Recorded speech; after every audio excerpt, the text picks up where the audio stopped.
безбрежной тайге, среди непроходимых лесов и шороха листвы, 4 мужчин, среди которых был старик Иван, двигались по узким тропам. Каждый из них был обезображен временем и жизненными трудностями, но никто не мог сравниться с мудростью старого лесника. Иван, время которого приближалось к закату, обрел внутренний покой в гармонии с природой, но однажды его жизнь приняла мрачный поворот. Случайно он наткнулся на закопанную заначку бандитов с краденым оружием, когда гулял в поисках редких ягод и трав. Это открытие стало для него роковым, в мгновение ока его мир, полный спокойствия и умиротворения, разрушился.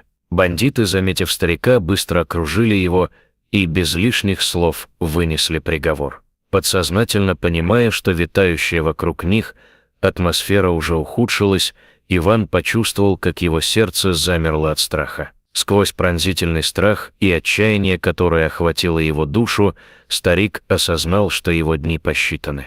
Бандиты с хмурыми лицами привели его на покосившуюся поляну, на которой метали свои мутные тени, и приговорили его к смерти. Их глаза сверкали ненавистью и жадностью, когда они нашли подходящее место под обширными шумными деревьями. Здесь, среди безлюдных просторов, они начали подготавливать свою ужасную затею. Шрам, главный из бандитов, с ненасытной жестокостью заставил Ивана начать копать себе могилу. Его голос звучал, как резкий шорох ветра, содержавший в себе угрозу, побуждая старика извиваться от боли и унижения. Иван, зная, что у него нет выбора, начал работать, и каждый удар лопаты по земле отдавался в его сердце. Бандиты наслаждались зрелищем, сидя вокруг, на столах из поросшей мхом земли, выпивая водку и закуску. Они поднимали тосты за свою злобную удачу, и смех их раскатывался по лесу, как далекие громогласные раскаты грома. В это время Иван, копая новую яму в своей судьбе, погружался в воспоминания о том, как 3 года назад он спас волчонка. Эти воспоминания обрушивались на него, как морская волна, способная на миг затопить все печали, когда он выхаживал это беззащитное создание. Он кормил волчонка, заботился о нем, и когда пришла пора, отпустил на волю, ощущая мечту о том, что создание возвратится когда-нибудь. Теперь, когда он стоял на той же поляне, его сердце дрогнуло от горькой иронии судьбы. С каждым ударом лопаты холодный ветер шевелил деревья, будто слушая его воспоминания о волчонке, прежде чем освободить его от оков и вернуть природе. И вновь в памяти всплывали волчата, которые теперь было жарили на его старой печи. Прошлое и настоящее пересекались в этом странном болезненном течении времени. Когда старик медленно копал, к нему стали доходить посторонние звуки. Из темного леса послышался протяжный вой волков. На этот раз он заставил бандитов замереть в страхе, а Иван, чуя приближение силы, пронизал морозный воздух надеждой. Вой волков не был просто звуком. Это была сигнализация о приходе тех, кто поддерживал порядок в их странном мире. Бандиты взяли в руки оружие и стали рассматривать темный лес с дрожью на руках. Их лица исказились от ужаса, когда волчий вой обрушился на них, как тяжелая завеса. Каждый момент нарастающего напряжения превращал лес в темный зловещий шахматный мир, и бандиты готовились к возможной атаке. А Иван продолжал копать, сжимая лопату, чувствуя, как его сила возрастает с каждым костлявым движением. Его руки были покрыты стертой землей, но взор его горел уважением к дикой природе, той, которая всегда защищала его на протяжении всех этих лет. Когда на поляну вышло существо, все замерли, затаив дыхание. Оно двигалось плавно и бесшумно, как призрак, и в то же время выглядело так же удивительно, как и страшно. Это присутствие, которое незаметно разразило собственные размышления бандитов, создало вокруг атмосферу зловещего ожидания, которая сжала сердце и заставила взглядов скреститься. И из-за деревьев на краю поляны появился огромный, могучий серый волк, его глаза горели, как светящиеся угли. Он остановился, рассматривая своего спасителя, Ивана, а не озлобленных бандитов, готовых к нападению. В тот миг между стариком и волком произошла невероятная встреча взглядов, полная напряженного ожидания, словно в воздухе оставались невысказанные слова. которые обе стороны ожидали произнести. Волк двигался вперед, его осанка выражала силу и мужество, а в серых глазах читались древние униженные травмы, как будто он не просто завидовал той судьбе, что довелось познать Ивану. Старик, не веря своим глазам, кивнул волку, осознавая, что не одинок в этой жестокой игре. Бандиты замерли, необъяснимо охваченные страхом, когда волк перевел свой взгляд на них, угрожающе рыча, как будто бы претендуя на незаслуженную территорию. Провидение этого момента было неоспоримо, когда старик почувствовал, что силы леса пришли в его защиту, как будто первобытные духи дикой природы объединялись с его духом на поле брани. Теперь волк встал между Иваном и угрожающе настроенными бандитами, защищая старика. Шрам, страх и ненависть переполняли его, требовал стрельбы в волка, но в тот момент, когда его голос срывался, Иван, ревностно защищая свою новую союзницу, крикнул «нет». Этот крик, полный силы и предостережения, заблудился в воздухе, и Шрам на мгновение замер, словно осознал силой, что наседает вокруг него. Неожиданная пуля, вышедшая из ствола одного из бандитов, попала в семена, который начал оседать на землю, оставляя за собой смятение и волнение. Неправильные действия бандитов обратились против них самих. Картинка этого момента — волк, стоящий в полной стойкости между уязвимым стариком и жестокими преступниками, стала символом силы. Изменил динамику усилий, и когда еще несколько волков вышли из леса, всюду заполнилась еще одна стена, добавляющая уверенности и защитной мощи к подобной заранее поддержанной армии. Наконец, вожак оказался среди них, и его старый взгляд на Ивана воспалил надежду. Как только волки окружили поляну, их число возросло до 6. Они не нападали на бандитов, но их присутствие создавало давление для того, чтобы у злодеев нарастало чувство страха и безысходности. Иван же, наблюдая за вожаком и его свитой, узнал в нем спасенного им 3 года назад волчонка, который теперь превратился в могущественное существо. Никогда еще он не ощущал такой глубокой связи с животными, как в этот момент. Бандиты начали осознавать, что не только попали в ловушку, но и сами стали жертвами, настоящими охотниками, которые теперь вместо них были охотниками с острыми зубами и голодными взглядами. Лысый, Колька, Змей и Шрам, охваченные паникой, начали понимать, что выбрали не того врага. Шрам, прибегая к выпавшему к ним на дороге решению, начал стрелять в волков, однако пули не попадали в цель, а лишь рассеялись по лесу, как эмоции из его сердца. Ситуация только ухудшалась, когда Лысый, не в силах терпеть напряжение и страх, срывался с места, в панике искал выход, без раздумий пытаясь прорваться к дальнейшим деревьям. Его действия только спровоцировали еще больше волн со стороны волков. Они не обращали ни легкого внимания на их сопротивление и лишь наблюдали, как бандиты переживают собственный конец.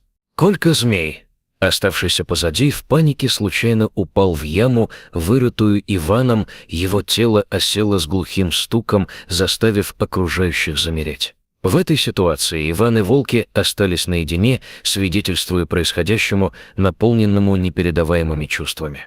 Они смотрели, как конечная судьба Кольки Змея сводилась к тому, что он не мог избежать своей кармической расплаты.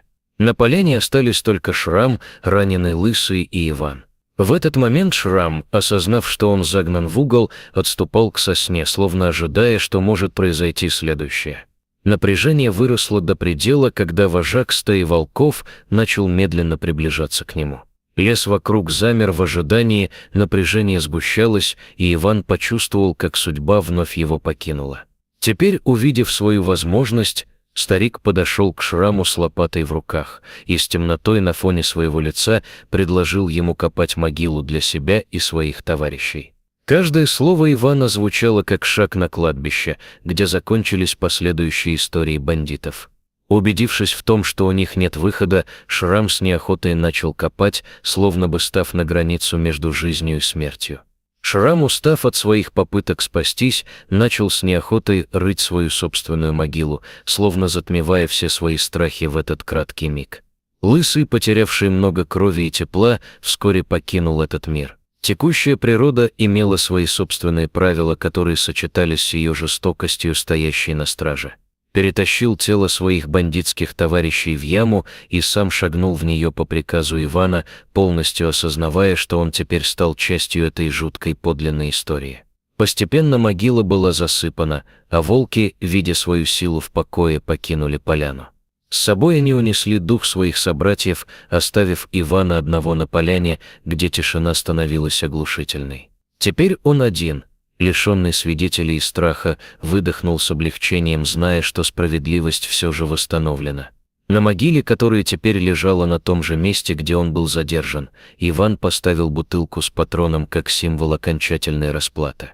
Этот печальный ритуал был в какой-то степени прощением, и когда он вложил в могилу кусочек своей организации, он давал лопату и уходил, чувствуя, как лес принял жертву. Порядок был восстановлен, и мир вновь наполнился гармонией, затихшими вспышками. С тех пор, как темные события данное место переместили как одно из достижений их прошлого, Иван вспомнил свои случайные встречи с вожаком, молчаливым наблюдателем за всем происходящим.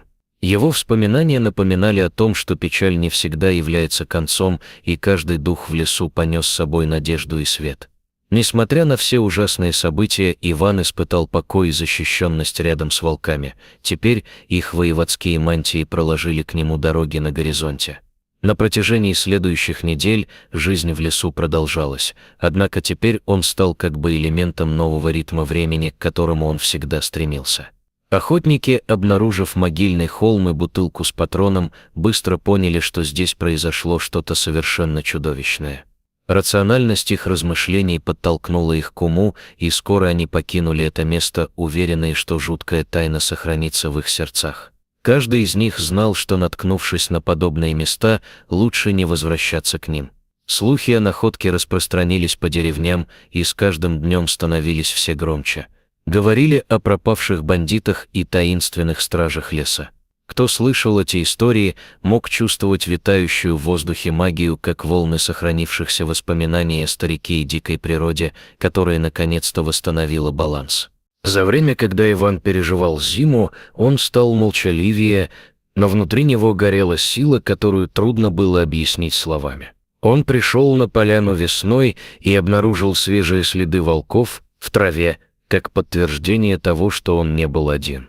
Лес, в котором он так долго жил, все еще жил, и он стал частью той эволюции, которую он так знал. Вожак волков, с которым давно завязалась его дружба, пришел снова, и его следы оставались, напоминая о взаимной связи. Это был знак, что их история становится частью древнего фольклора. Каждый вой, который раздавался из-за пределов его сознания, звучал как напоминание о его верности лесу и о том, что он никогда не будет одинок. Легенда о старике Иване и волках стала символом доброты и справедливости. И жители деревень начали видеть в волках существ с развитым интеллектом и глубокими чувствами. Каждая жизнь, оказавшаяся на их пути, стала ценностью, и это в первую очередь касается природы и любви, которая продолжается до настоящего времени.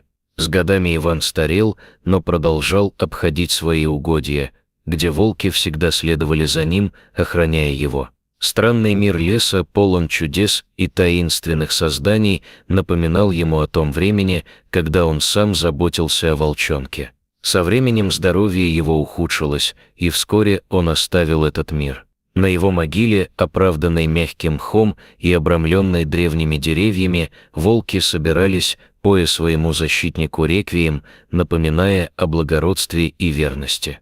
Эта история о старике и волках, которую они все знали, провозгласила о том, что существует связь между человеком и дикой природой, которая остается связующей нитью в мире.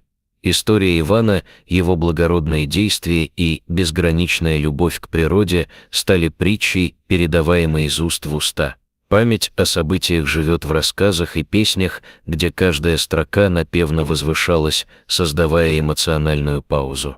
Лес и его обитатели, словно вечные хранители, помнят все, и своих защитников, и потерянные жизни. Эта история о бандитах, копающих могилу, в ироничной судьбе оставила глубокий след в памяти. Она заставляла задуматься о ценности жизни и силе добра. Лишь через эту вечную границу между человеком и зверем начинали просвечиваться возможности. Теперь волки воспринимаются как хранители леса, которые, покидая его, вновь возвращаются с каждым новым сезоном. Тайга стала одушевленным пространством, где справедливость и доброта стали неотъемлемой частью быта. Дети, выросшие с этим знанием, усвоили важный урок: нельзя причинять зло слабым и разрушать природу. Легенда об Иване и Волке оберегает лес и его жителей лучше любых запретов. Надежда на сохранение гармонии в жизни восстанавливает доверие к животным, и священная связь между ним и окружающей природой вновь наполняет этот мир. Зло будет повержено теми, кто ценит жизнь и справедливость. Старый лесник и серый волк были связаны узами дружбы, которые переплетались через историю веками. Именно эта связь между человеком и дикой природой остается жизненной и действенной. История, рожденная в сердце справедливой сибирской тайги, продолжает жить, призывая к любви, уважению и ответственности к каждому существу на этой планете.